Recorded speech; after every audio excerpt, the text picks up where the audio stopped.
নমস্কার বন্ধুরা, মহালক্ষ্মী চ্যানেলে আবারও নতুন আরেকটা পর্বে তোমাদের সবাইকে জানাই সাদর আমন্ত্রণ। আজ আমি স্পেশাল একটা মশলা দিয়ে রান্না করছি পালং শাক। এর জন্য সবার আগে বেশ খানিকটা পালং শাক ভালো করে ধুয়ে একটু মোটা মোটা করে টুকরো করে কেটে নিয়েছি। এবার গ্যাসে কড়াইটা বসিয়ে দিয়ে দিচ্ছি বেশ খানিকটা তেল। তেলটাকে গরম করে নিয়ে এবার দিয়ে দিচ্ছি 10-12টা ডালের বড়ি। গ্যাসটাকে একদম লোতে রেখে নেড়েচেড়ে ডালের বড়িটাকে বাদামি করে ভেজে নেব। কিছুক্ষণ নাড়াচাড়া করে ডালের বড়িটা বাদামি করে ভাজা হয়ে গেল। এবার বড়িটাকে নামিয়ে রেখে দিচ্ছি। এবার কড়ার মধ্যে আরও একটু তেল দিয়ে দিচ্ছি। তেলটা গরম হয়ে যাওয়ার পর একটা বেগুনকে টুকরো টুকরো করে রেখেছিলাম, বেগুনটাকে এবার ভেজে নেব। বেগুনটা দিয়ে দিচ্ছি ছোট চামচটা 1/2 চামচ লবণ। লবণটা মিশিয়ে দিয়ে এবার দিয়ে দিচ্ছি অল্প একটু হলুদ গুঁড়ো। হলুদ গুঁড়োটা দিয়ে এবার বেগুনটাকে ভেজে নেব।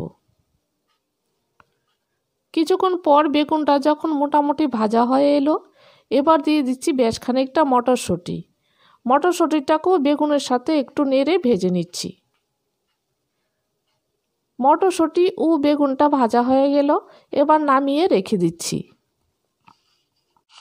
এবার ফোড়নের জন্য কড়াইতে দিয়ে দিচ্ছি আরও অল্প একটু তেল। এবার তেলের পরিমাণটা আমি কম করে দেব, কারণ বেগুনটা আর ডালের বড়িটা একটু তেল বেশি করে দিয়ে আমি ভেজে রেখেছি। দিয়ে দিচ্ছি 5টা শুকনো লঙ্কা। শুকনো লঙ্কাটাকে নেড়ে চেড়ে ভেজে নিলাম।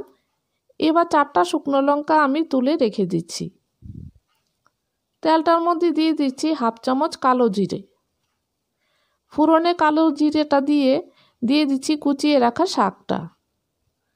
শাকটা দিয়ে দিচ্ছি স্বাদ অনুযায়ী এই চামচটায় 1/2 চামচ লবণ। লবণটা দিয়ে এবার শাকের সাথে ভালো করে মিশিয়ে দিচ্ছি। মিশানোটা হয়ে গেল, এবার চিড়ে রাখা 3টে কাঁচা লঙ্কা দিয়ে দিলাম। কাঁচা লঙ্কাটাকে একদম অল্প একটু চিড়ে দিয়েছি।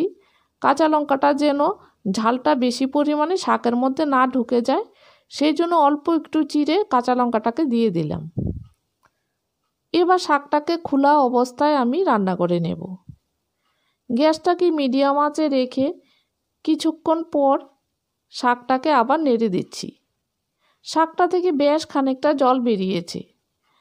আমি এখানে আর হলুদ ব্যবহার করছি না, তোমরা যদি চাও তাহলে হলুদ আবার দিতে পারো। এবার জলটাকে কিছুক্ষণ রান্না করে শুকিয়ে নেব। নেড়ে চেড়ে জলটাকে শুকিয়ে নিলাম। শাক থেকে যে এক্সট্রা জলটা বেরিয়েছিল সেই জলটা শুকিয়ে গেল। এবার দিয়ে দিচ্ছি ভেজে রাখা বেগুন ও মটরশুঁটিটা। দিয়ে দিচ্ছি স্বাদ অনুযায়ী অল্প একটু চিনি। আর যে শুকনো লঙ্কাগুলো আমি ভেজে তুলে রেখেছিলাম সেগুলোকে হাত দিয়ে গুঁড়ো করে দিয়ে দিচ্ছি। আর ডালের বড়িটাকে আধ ভাঙ্গা করে আমি শাকের মধ্যে দিয়ে দিলাম। এবার সবগুলোকে একসাথে ভালো করে মিশিয়ে দিচ্ছি। মিশিয়ে দিয়ে কিছুক্ষণ পর শাকটাকে নেড়ে চেড়ে শুকনো শুকনো করে রান্না করে নিচ্ছি।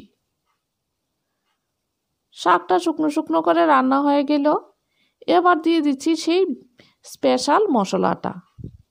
5 ফোড়নকে আমি শুকনো খোলা ভেজে গুঁড়ো করে নিয়েছি, সেখান থেকে 1 চামচ মশলা আমি শাকটার মধ্যে দিয়ে দিচ্ছি।